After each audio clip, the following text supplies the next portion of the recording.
Hello my dear friends, welcome to my YouTube channel. आज के इस क्लास में हम डिस्कस करेंगे कुछ वन वर्ड सब्स्टिट्यूशन की स्टेटमेंट्स जो इंपॉर्टेंट है आपके एग्जाम पॉइंट ऑफ व्यू से, स्पेशली अगर आप किसी भी गवर्नमेंट कॉम्पिटिटिव एग्जाम की प्रिपरेशन कर रहे हो। तो क्लास को आप एंड तक देखना। अगर आपको अच्छी लगी, समझ में आए तो वीडियो को लाइक, शेयर, चैनल को सब्सक्राइब करना। विदाउट वेस्टिंग टाइम अपनी क्लास को स्टार्ट करते हैं।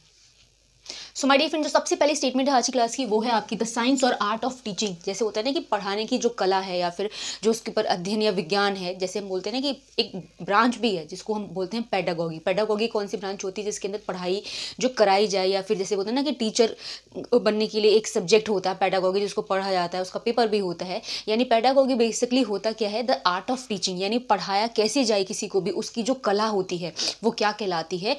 इस स्टेटमेंट में यही पूछ रहा है, तो उसको हम पेडागॉगी कहते हैं। Pedagogy is the art of teaching. ठीक है, जैसे जैसे छोटे बच्चों को पढ़ाने के लिए ना, जैसे एग्जाम होते हैं, जैसे सीटेट का पेपर होता है, ये होता है, उसकी पेडागॉगी भी एक सब्जेक्ट होता है जिसके अंदर क्या होता है कि बताया जाता है कि आपको किस तरीके से बच्चों को पढ़ाना है। तो आर्ट ऑफ टीचिंग क्या होती है, बेसिकली आर्ट ऑफ टीचिंग क्या कहलाती है, पेडागॉगी कहलाती है। नेक्स्ट है आपका स्टडी ऑफ फ्रूट ग्रोइंग। जैसे फलों का जो उत्पादन किया जाता है उसके ऊपर जो अध्ययन होता है उसको हम क्या कहते हैं। So study of fruit growing is, इसको क्या कहलाता है, पोमोलॉजी कहलाता है। पोमोलॉजी क्या होता है, जो फलों का उत्पादन करा जाए या फिर कैसे फलों का पैदावार करा जाए, किस तरीके से उसको, मतलब होता है ना कि किसी चीज़ में विशेष तरीके से उसकी पढ़ाई करी जाए, तो वो क्या कहलाती है, पोमोलॉजी कहलाती है। स्टडी ऑफ फ्रूट ग्रोइंग का प्रोसेस पोमोलॉजी है। नेक्स्ट है आपका something that counteracts up effect of poison बोल दो, या काउंटर एक्ट्स ऑफ पॉइजन बोल दो। काउंटर एक्ट का मतलब क्या होता है, किसी भी चीज़ को नलीफाई करना या इनवैलिड कर देना, या किसी भी चीज़ के इफेक्ट को ख़त्म कर देना। जैसे कभी मान लो किसी ने पॉइजन ले लिया, या फिर पॉइजन मतलब कोई भी तरीके से अगर स्नेक बाइट से ही अगर बॉडी में पॉइजन आ रहा है तो उसके इफेक्ट को काटने के लिए क्या दिया जाता है, यानी पॉइजन के इफेक्ट को जो दवाई काट दे वो दवाई क्या कहलाती है, तो वो एंटीडोट कहलाती है। ठीक है, एंटीडोट क्या होती है, एंटीडोट होती है वो दवा या वो चीज़ जो पॉइजन के इफेक्ट को काउंटरैक्ट कर दे या नलीफाई कर दे। ठीक है, नेक्स्ट है आपका killing of one human being by another.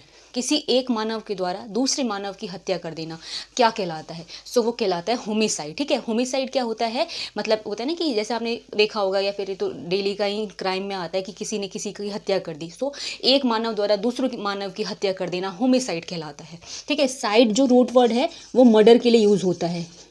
ये साइड जो वर्ड है वो हत्या या फिर मर्डर के लिए यूज़ होता है। अब ह्यूमन बीइंग की हत्या हो रही है तो होमिसाइड हो गया।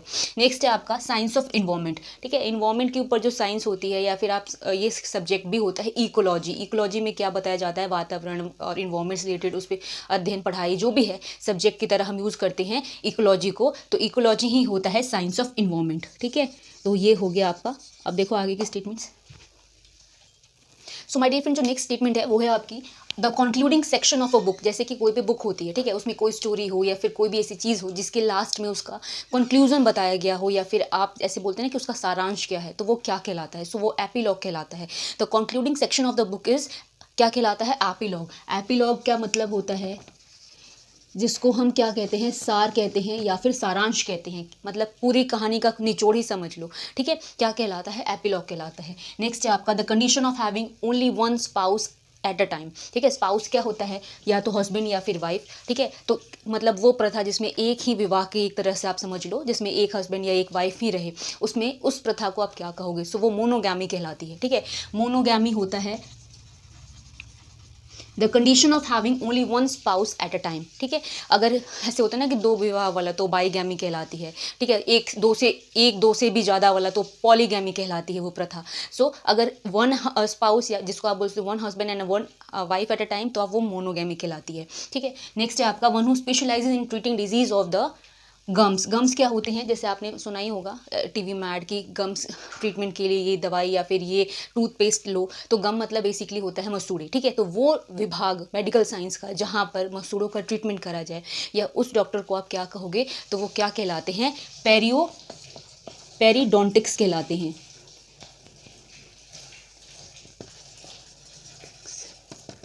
पेरियोडोंटिस्ट कहलाते हैं जो गम रिलेटेड डिसऑर्डर्स का ट्रीटमेंट करे। ठीक है, नेक्स्ट है आपका अ पर्सन हु मेक्स और सेल्स वाइन। वाइन मतलब शराब, जो शराब बनाए बेचे वो कौन कहलाते हैं, वो विंटनर कहलाते हैं। ठीक है, अ पर्सन हु मेक्स और सेल्स वाइन इज विंटनर। ठीक है, देखो आगे की स्टेटमेंट्स।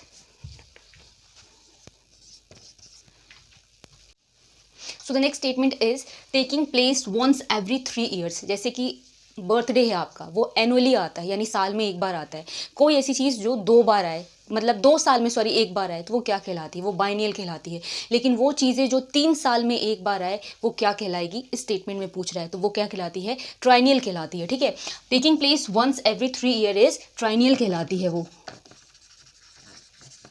एक बार आए तो एनुअल, 2 बार आए तो बाइनियल, 30 मतलब 2 साल में एक बार आए तो बाइनियल, 3 साल में एक बार आए तो ट्राइनियल। ठीक है, बेसिकली 2-3 ही ये पूछते हैं।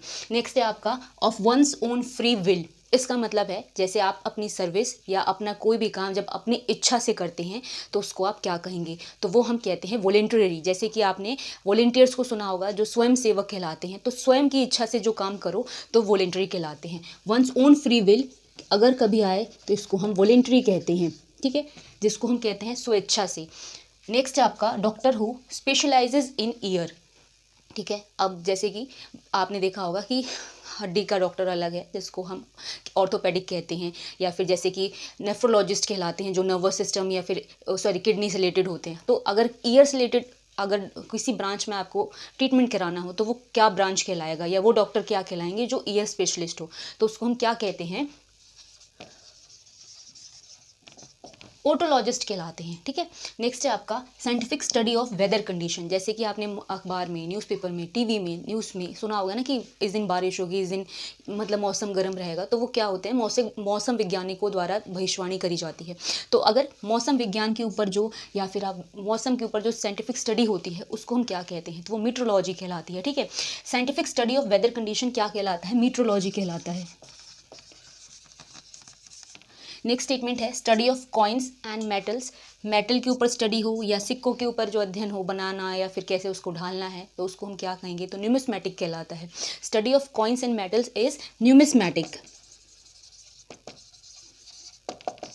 ठीक है, देखो आगे के स्टेटमेंट्स।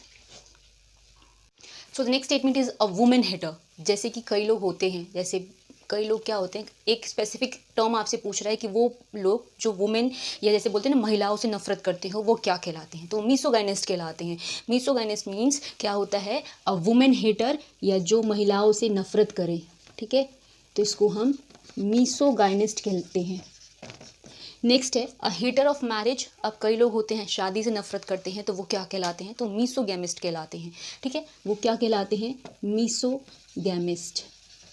नेक्स्ट है आपका हेटर ऑफ ह्यूमन बीइंग। मानव जाति से नफरत करने वाले, वो क्या कहलाते हैं? तो वो कहलाते हैं मिसेंथ्रोप। तो hater of women misogynist, hater of marriage misogamist, and hater of human being misanthrope कहलाते हैं। ठीक है, तीनों ही स्टेटमेंट समझना। नेक्स्ट है one who is skilled in making maps and chart. वो व्यक्ति जो नक्शे या फिर चार्ट बनाने में स्किल्ड हो, कुशल हो या निपुण हो, वो क्या कहलाते हैं? तो वो कार्टोग्राफर कहलाते हैं। कार्टोग्राफर बेसिकली क्या होते हैं? वो व्यक्ति जो नक्शे वगैरह बनाए। ठीक है, तो वो होते हैं आपके कार्टोग्राफर। नेक्स्ट है आपका a person who wanders without settled habitation. Habitation क्या होता है? कहीं पर जहाँ पर हम हैबिटेट मतलब ड्वेलिंग प्लेस जिसको बोलते हैं, या फिर रहने का स्थान या फिर निवास स्थल जिसको बोलते हैं। वो व्यक्ति जो इधर से उधर घूमता रहे बिना अपना कोई सेटल्ड कहीं रहने का स्थान बनाए बिना। जैसे हम बोलते हैं ना कि कई प्रजातियां ऐसी होती है जो घुमंतु होती है या फिर घुमक्कड़ होते हैं, कहीं पर रहे फिर कुछ दिन रहे फिर वहाँ से हट के दूसरी जगह चले गए, तो वो क्या कहलाते हैं? वो कहलाते हैं आपके वैगाबॉन्ड। ठीक है, वैगाबॉन्ड कौन होते हैं? अ पर्सन या फिर a tribe that wanders without settled habitation from one place to another place. ठीक है, सो माय डियर फ्रेंड्स, ये एक थी छोटी सी क्लास वन वर्ड सब्स्टिट्यूशन की जो यहाँ फिनिश हो रही है। अगर आपको अच्छी लगी हो, समझ में आई हो, तो वीडियो को लाइक, शेयर, चैनल को सब्सक्राइब करना। मिलेंगे नेक्स्ट क्लास में, तब तक के लिए थैंक्स फॉर वॉचिंग।